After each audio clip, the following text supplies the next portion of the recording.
Hello, I'm Matteo, the Chief Mobile Opinionist, here at the Tech Travel Geeks, and I've finally received my very sorta sage Google Pixel 5, despite DPD's best efforts at delaying the delivery.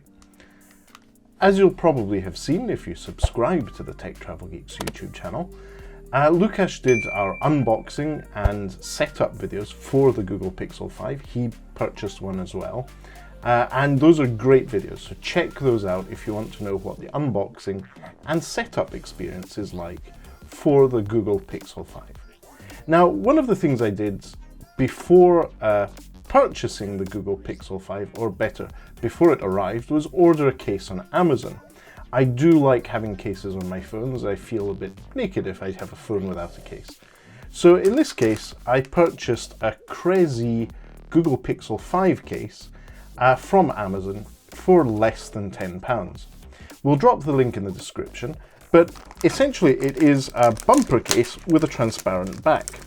So I'm going to open it up, and as you can see, it's a red bumper case that covers the sides, gives you easy access to the buttons, hopefully, and has a transparent back so you can carry on showing off that lovely sorta sage back. So that's the Google Pixel 5. Let's put it in the device, in the case, and as expected, it clicks in really well. So now, that's a bit odd.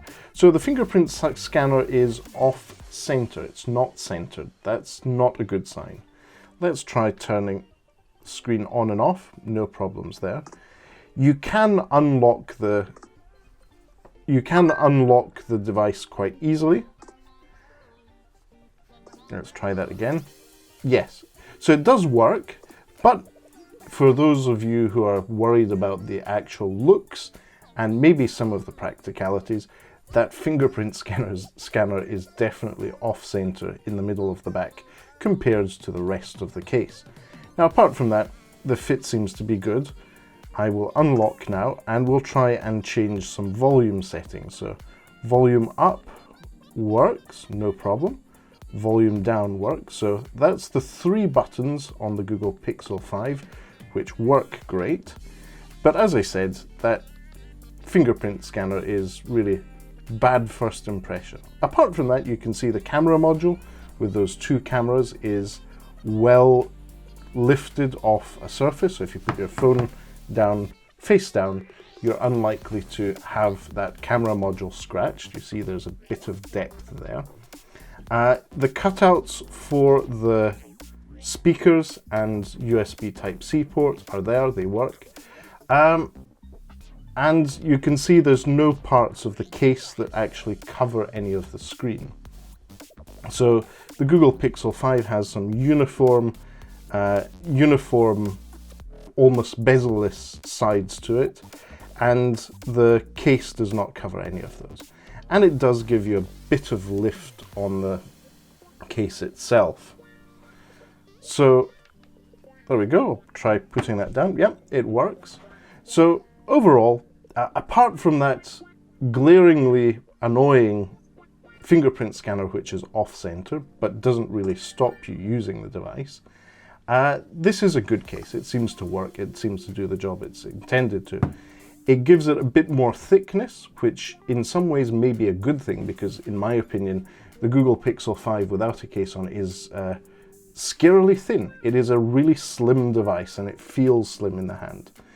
At the top, you can see there's a cutout for the microphone hole, and there's already a dirt smudge there. I'm not sure if that's me or that's the way it came. We just took it out of the package. It would be ironic if that had just come out off just now. But overall, I'd say this case does the job. If you need it fast, it's available on Amazon Prime, so you can get it really quickly. Or, sorry, I should say, it's not available on Amazon Prime for Prime delivery, but it's dispatched within 2 to 3 days and it arrives pretty fast. So for less than £10, if you're in a rush to get a Google Pixel 5 case, this might be the one for you. It's nice. I like the color clash between the red and the green and the effect that has. But as I said, my first impression is a bit tainted by that off-center fingerprint scanner. So, thank you for watching this quick unboxing and first impressions of this case. If you have any questions, please feel free to pop them in the comment section below. If you don't already, please do subscribe to the Tech Travel Geeks here on YouTube. And if you would like to see more of our content, likewise, please do subscribe to us.